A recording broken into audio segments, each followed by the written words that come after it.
the unique challenges of gay grief. Hey guys, Michael Pizzulo here, psychotherapist in West Hollywood. So I want to talk to you about grief, which is one of the most, painful but inevitable and really universal parts of the human experience. But more importantly, I want to talk to you about how this experience is unique for gay men.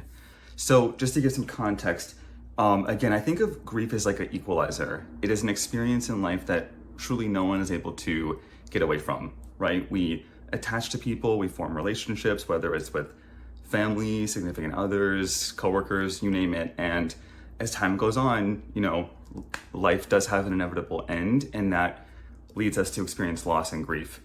And grief, while universal, actually is quite different from person to person.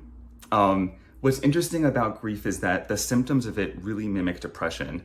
So you'll see people who are quite sad, they're not enjoying their usual activities, they may feel a sense of guilt, they may have trouble sleeping, low appetite. Really, if you look at the DSM, grief and depression almost mimic each other identically, except that with depression, there isn't a loss of a person or an attachment that accompanies all these feelings, and with grief there is. It's been triggered by something, like a tangible change in someone's life and their attachments.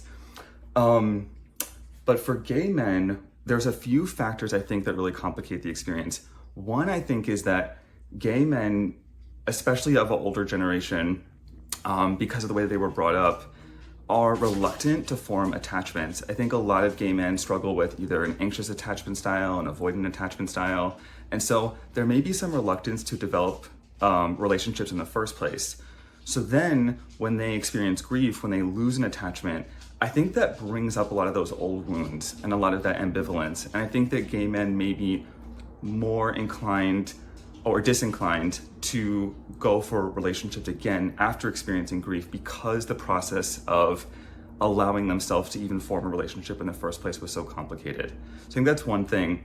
I would say the other is, and this is particularly true for gay men who have lost their husbands or their partners, is that straight people, I think, are brought up with this expectation that they will likely get married, they'll likely have a long-term partner, and then, someone will pass first. So there is a possibility that they will experience grief of a significant other.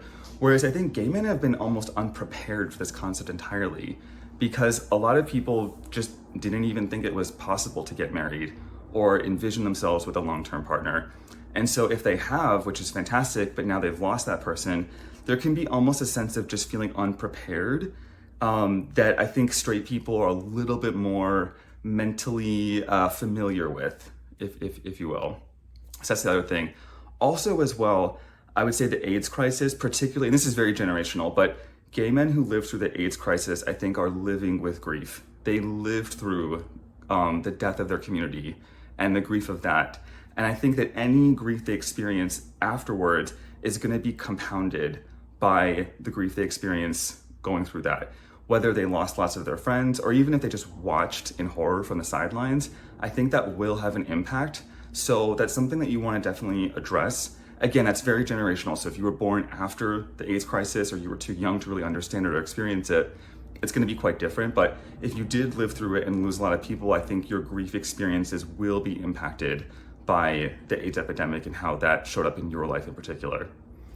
And last thing I would say is that, so I think that gay men often experience loneliness in general. And, people talk a lot about in the gay community of feeling lonely, disconnected, socially finding relationships and so on and so forth. And so when someone goes through grief, ideally they have other attachments that they can lean into. They have other relationships that can sustain them and make them feel connected and supported and so on and so forth. But for gay men, I think that if you're already wrestling with a sense of loneliness and then you experience loss, again, this is really going to compound the experience and make it, tougher, or just there's going to be less of a net to catch you, I would say, as you go through it.